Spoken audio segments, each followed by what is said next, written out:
السلام عليكم ورحمة الله. النهاردة معانا ايه؟ كيكة كده بسيطة وخفيفة، يا رب تعجبكم وتنال رضاكم. معانا ايه؟ بيضتين، 3 اكياس فانيليا، علشان انا عاملة كيكة بالفانيليا، مش عايزة يكون ليها اي ريحة زفارة خالص من البيض. طبعا ايه، هوريكم، هبقى انزل فيديو بديل الفانيليا بقشر برتقال. هنا كده معانا ايه؟ كوباية سكر بودرة. الكيكة بالسكر البودرة يا جماعة بتبقى احلى بكتير. معانا كوباية حليب، نص كوباية زيت، وهضرب كل الكلام ده في الخلاط لحد ما ينعم معايا. معايا كوبايتين دقيق، معايا كيس بيكنج باودر. هنخل البيكنج باودر لان بيبقى فيه حبيبات كده، بصوا شايفاها؟ دي الحبيبات دي ما بتبقاش حلوه خالص. دي معيار الكوبايه بتاعتي، دي اللي عيرت بيها الزيت والدقيق واللبن والسكر، فاهمني؟ يعني ايه، هي كوبايه واحده اللي بنعاير بيها. هضرب بقى كل الكلام ده زي ما انتوا شايفين كده في الخلاط بتاعي. هخليه يضرب كويس قوي لحد ما لونه يفتح معايا. بصوا كده اتضرب معايا كويس. يعني بصوا ضربته من 7 8 دقايق بصراحة، وفي الخلاط عادي، يعني مش لازم مضرب والكلام ده. وهو نزلت كده على الدقيق بتاعي المواد الجافة، اللي هو ايه، كوبايتين دقيق وكيس بيكنج باودر، وهقلب كل الحاجات السايلة دي لحد ما داري كل الدقيق ده خالص، وايه، وما بقاش في اي كتل من الدقيق ولا اي حبيبات خالص. لان الحبيبات لو احنا صبنا في الصينية وهي الكيكة دي فيها حبيبات من الدقيق، بتبقى عاملة مخرزة، الكيكة مخرزة. هنا هنضربها كويس قوي ونصبها في الصينية بتاعتنا. عندي صينية بايركس دهنتها زيت، ورحت حاطه لها رشة دقيق، اللي هو بعمل غلاف عشان لما اجي اطلع الكيكة تطلع بكل سلاسة. بس كده خلاص، نزلت كل كمية الكيكة. آه هخبط الصينية بتاعتي خبطتين صغيرين كده، علشان لو في اي فقاقيع هوا يعني ايه تتظبط. بصوا الفقاقيع دي بتعمل فراغات بقى، لو هي الفقاقيع دي جوه الخليط الكيكه بتعمل فراغ من جوه الكيكه. وهنا بعد ما استوت على درجه حراره 180 في الفرن 35 دقيقه، مفتحش عليها خالص. ده كده شكلها بعد ما استوى وبردت كمان، وبألف هنا والشفا لكل اللي كل منها.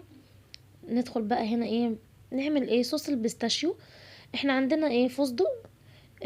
فايض عندي حبة فستق كده من العيد، قشرتهم واعملهم في الكبة، اطحنهم. هطحنهم ايه، هخليهم ناعمين قوي، هيبقوا عاملين زي الكريمة كده شوية تقال هما.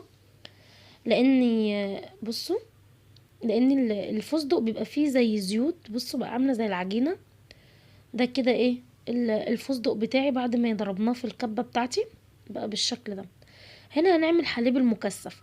ده ايه، ده سكر بودرة و... و... ولبن بودرة وكوباية حليب سخنة بتغلي. نفس المقدار يا جماعة، مقدار الحليب البودرة، مقدار ال... ال... السكر البودرة، مقدار اللهم صل على النبي، يعني 3 مقدارات، اللي هو اللبن البودرة والحليب البودرة، اللبن والسكر البودر والحليب السخن اللي بيغلي. ده كده ضربناه، بصوا هوريكم قوامها. وكان في قطعة زبدة حطيناها. قطعة الزبدة دي بتعلي الايه، القوام. ولما نحط، بص ده عشان لسه سخن، قوامه عامل ازاي. طبعا ده لما بيبرد في التلاجة بيبقى قوامه كويس جدا. بصوا كده، ده الحليب المكثف بتاعي. هنحط عليه ايه، عايزه اقلبه بقى ايه، البيستاشيو بقى بطعم الفستق. حطيت عليه حبة الفستق اللي انا طحناهم دول، وهضربهم في الخلاط. بصوا زي ما انتوا شايفين كده معايا. انا مش عارفه ليه البيستاشيو اللي من بره بيبقى اخضر غامق قوي. اكيد بيبقوا ضايفين له لون اكيد. كده بصوا، ده كده البيستاشيو بتاعتي دي جاهزه. دي طبعا بتحط في التلاجة بتمسك نفسها شويه، لان الزبده بتخلي الحاجه تقفش شويه. هو كده ايه، لسه سخن طبعا، الحليب بتاعه سخن بيغلي. هنا كده دي معايا جهزت معايا بالشكل ده، هحطها في التلاجة. عندي بقى كيس كريمه جانتي وميه ساقعه. ما فيش اي اضافات تاني على الكريم الجانتيه اللي هو الاكياس الجاهزه. لكن لو جايباه خام بقى من عند حلويات اللي هو بتاع خامات الحلويات، الراجل بتاع خامات الحلويات، انتي بتجيبيه خام بقى وتسكري براحتك، دي حاجه تانية. هنا كده بصوا، ما ضربتش بمضرب الكهرباء، ضربته بايدي وطلع بالشكل ده. هحطه واوزعه كده بشكل عشوائي خالص على الكيكايه بتاعتي. انا عملت تورتايه من لا تورتايه، عملت جاتو شاتو بحاجات بسيطه موجوده عندي في بيتي، ما اشتريتلهاش حاجه مخصوص بصراحه. وهدهن كده الكريمه دي كده، هغطي وش الكيكايه بتاعتي. بحاول افرده يعني فرد كده متساوي على الاقل خالص، بحاول اسويه يعني بقدر الامكان. وهي بصراحه كانت شكلها جميل وطعمها تحفه، وعملت حاجه حلوه للولاد من غير اي تكلفه خالص ومن بيتي. ولو وصلتي معايا لحد هنا من الفيديو، ما تنسنيش في اللايك والشير وسبسكرايب للقناه مطبخ السعاده. ويا رب تكونوا دايما في سعاده ومن سعاده لسعاده لسعاده اكتر على قلوبكم، وربنا يسعد الجميع يا رب. و... وهي ما شاء الله اللهم بارك عليها كانت تحفة. وصلوا على النبي كتير. اللهم صل وسلم وبارك على سيدنا محمد صلى الله عليه وسلم. بتريح البال وبتريح القلب، وزي ما بنقول صلاة النبي دي مكسبي، والحمد لله رب العالمين. رب ديم ذكر الله دايما في بقنا على طول. وكده بحط بصوا البيستاشيو بتاعتي دي، كانت اصلا لسه سخنة، يعني ما اديتهاش الفرصة انها تجمد كويس في التلاجة او تبرد براحتها.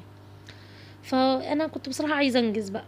هنا كده بصوا يعني بحاول ادهنها كده على الكريمة، بديها طبقة من اللي هي اللي هي كريمة الفستق دي، بديها طبقة خفيفة لان هي لسه سخنة، وانا خايفة كمان تسيح لي الكريمة الجانتيه بتاعتي.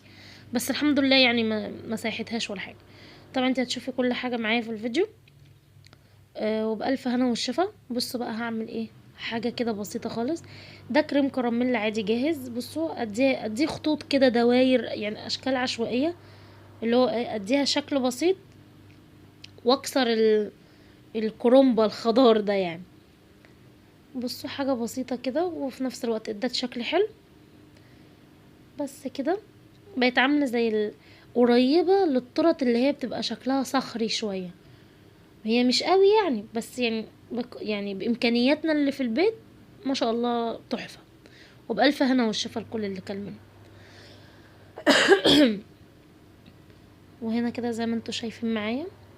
خلاص بقى هقعد احط كل شوية، كفاية كده. بصوا بحاول بقى ألملم كل الكلام ده خالص. انا بحاول امسح اطراف الصينية عشان تكون شكلها حلو. وابسط من كده مفيش. جاتو شاتو في بيتي باسهل ما يمكن يعني. ولو ما عنديش فستق بستغنى عنه عادي، مفيش اي مشكلة عادي خالص. هنا كده قطعتها عشان اوريكم مسام الكيك من جوه. بصوا اللهم بارك اللهم بارك تحفة. اللهم بارك تحفة. انا بقى اكلت بصراحة المعلقة دي، عايزة اقول لكم ان هي ما شاء الله اللهم بارك تحفة، وطعمها بجد يعني يستاهل كمية المواعين بصراحة اللي عملتها يعني. وبألف هنا والشفا، واستنوني في فيديو جديد. والنهاردة كان عيد ميلاد بنتي فحبيت افاجئها. مع السلامة.